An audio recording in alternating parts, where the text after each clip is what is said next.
পুরো গ্রামের মানুষকে হাজির করে দিত।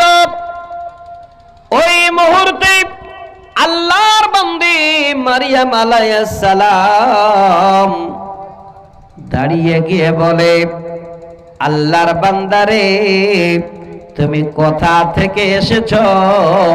আমি যেন অবাক হয়ে গেলাম। সেই লোকটি দাঁড়িয়ে বলে, মারিয়াম, আমি কোথা থেকে এসেছি শোন ভালো করে। আমি তোমার কাছে একটা সংবাদ নিয়ে আসলাম। তোমার গর্ভে একটা সন্তান আসবে, তাই আমি তোমার কাছে সন্তানের সংবাদ নিয়ে এসেছি।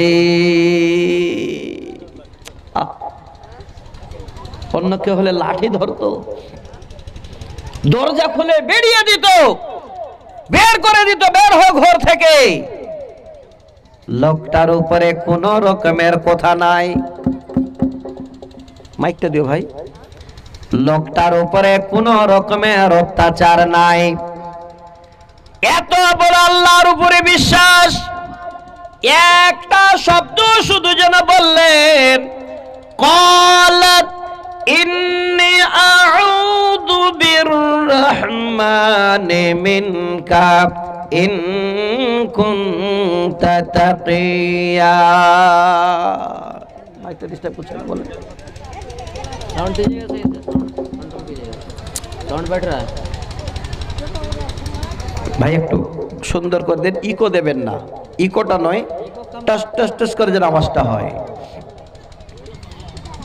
আল্লাহ পাক তিনার কোরআনে সুন্দর করে এই শব্দটা দিলেন। দেখেন, আজকে আপনারা বসে আছেন, ঈমান কত বড় তাজা হবে।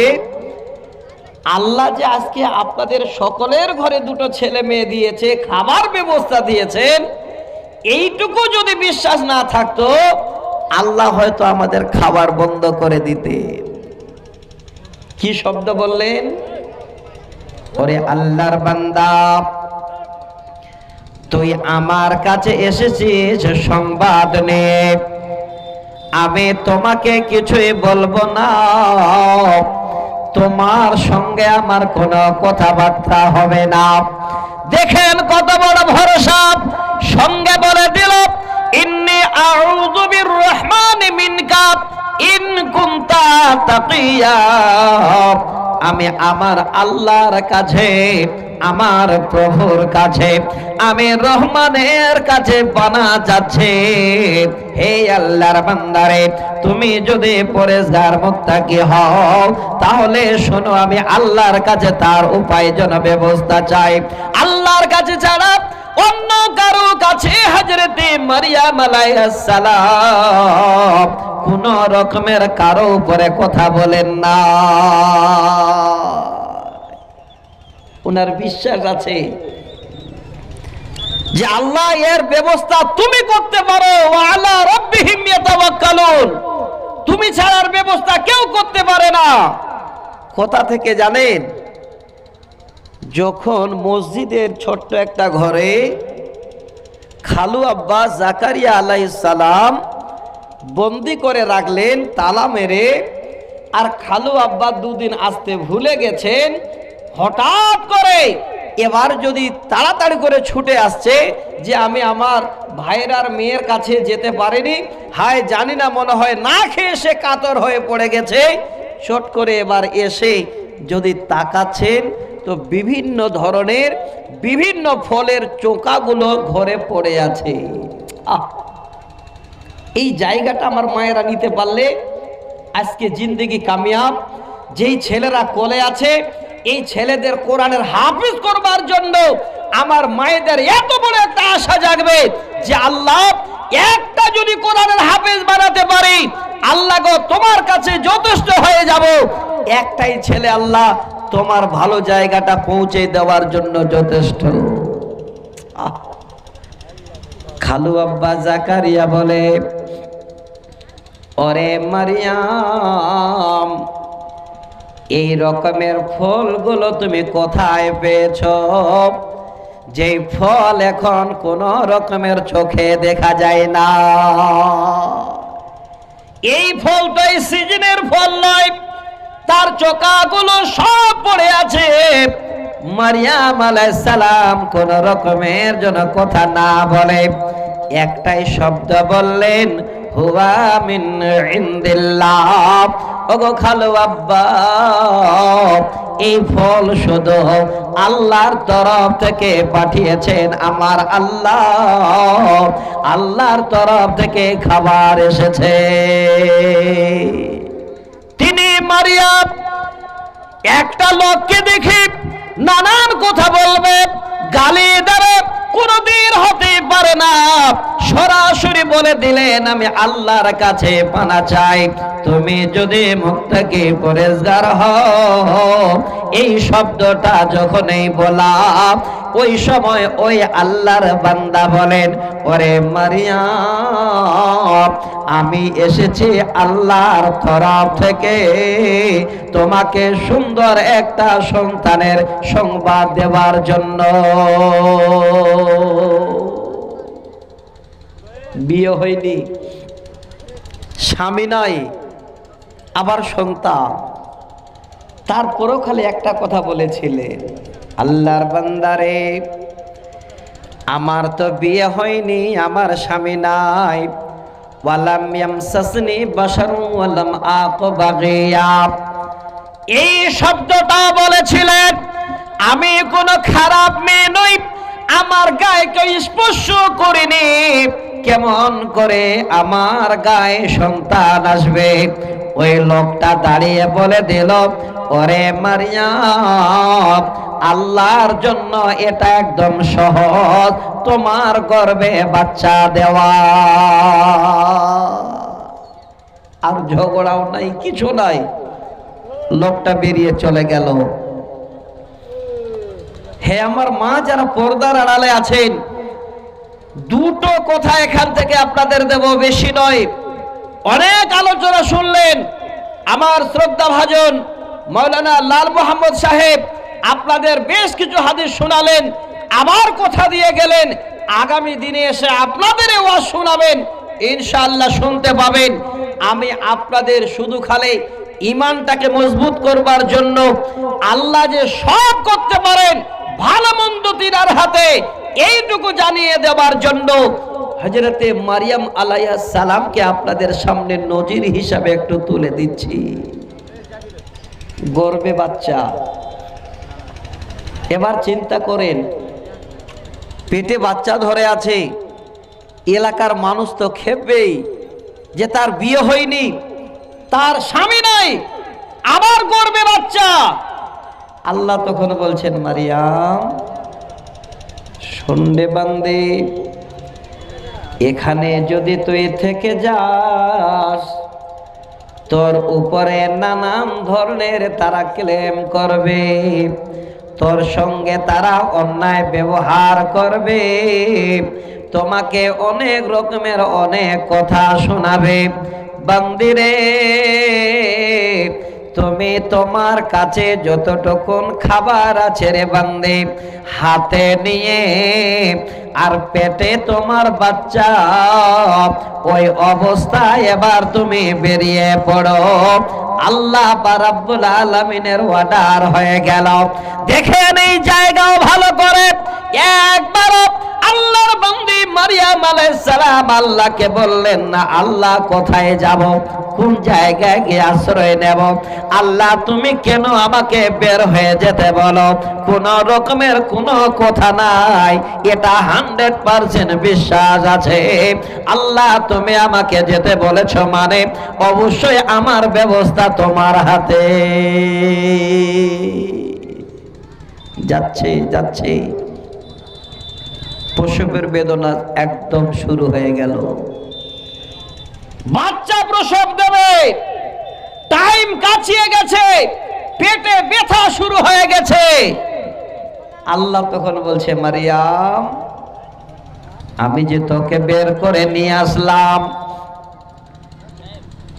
এই পূর্ণিয়ার মতো বড় বড় নার্সিং হোমে তোর বাচ্চা প্রসব দেবে তা নয়। আমি আল্লাহ মারিয়াম রে, তোমার বাচ্চাটা এমন একটা জায়গায় আমি প্রসব দেওয়া করাবো যে নার্সিং হোমটা হবে তোমার জন্য পুরোটাই এসে নার্সিং হোম। যেই নার্সিং হোমের ডাক্তার হবে শুধুমাত্র তোমার আল্লাহ। ওরে মারিয়াম, যা যা তাড়াতাড়ি করে যা, আমি আল্লাহ তোমার জন্য সুন্দর একটা নার্সিং হোম দেখিয়ে দিচ্ছি। কোথাকার? পাটনা নার্সিং হোম ছিল। নার্সিং হোমটা হলো একটা খেজুর গাছের গোড়ালি। ওরে মা, যারা আপনারা বসে আছেন কচি ছেলেগুলোকে ধরে গো মা, একটু শুনেন মন দিয়ে। যেই খেজুর গাছের মাথায় কোন রকমের পাতা নাই, পাতাবিহীন গাছ, সেই গোড়ায় আল্লাহ বলছেন মারিয়াম গিয়ে বসে যাও, আমি আল্লাহ তোমার জন্য সেটাই আমি নার্সিং হোম যেন ধার্য করেছি। ওই গাছের গোড়ায় তুমি বাচ্চা প্রসব দাও। আর কথা বলার কিছুই নাই, এত বড় বিশ্বাস। গাছের গোড়ায় গিয়ে বসলেন, পেটের বেদনা বেশি শুরু হয়ে গেল, বাচ্চা প্রসব হয়ে গেল। হে মা আমার, বর্তমানে আপনারা যদি বাচ্চা প্রসব দেন, হাইরে আপনার সঙ্গে অনেক লোকজন থাকে, প্রয়োজনে নার্সিং হোমে নিয়ে গেলে আপনাদের সঙ্গে ডাক্তার থাকে, অনেক নার্স থাকে। আল্লাহর বান্দি মারিয়াম আলাইহিস সালাম, তিনি যখন বাচ্চা প্রসব দিচ্ছেন, কোন নার্স নাই, কোন রকমের মা বোন সাথে নাই, শুধু একা একা ওই গাছের গোড়ায় বসে বাচ্চা প্রসব দিয়ে দিলেন। আল্লাহ বলেন বান্দিরে, বাচ্চাটাকে তুই নিজে পরিষ্কার কর। নিজে বাচ্চা ধরে নিলেন, সেখানে বাচ্চা নিয়ে যেন এবার থেমে গেছেন। আল্লাহকে বলেন, আল্লাহ আমি আমার বাচ্চা কোলে পেয়ে গেছি।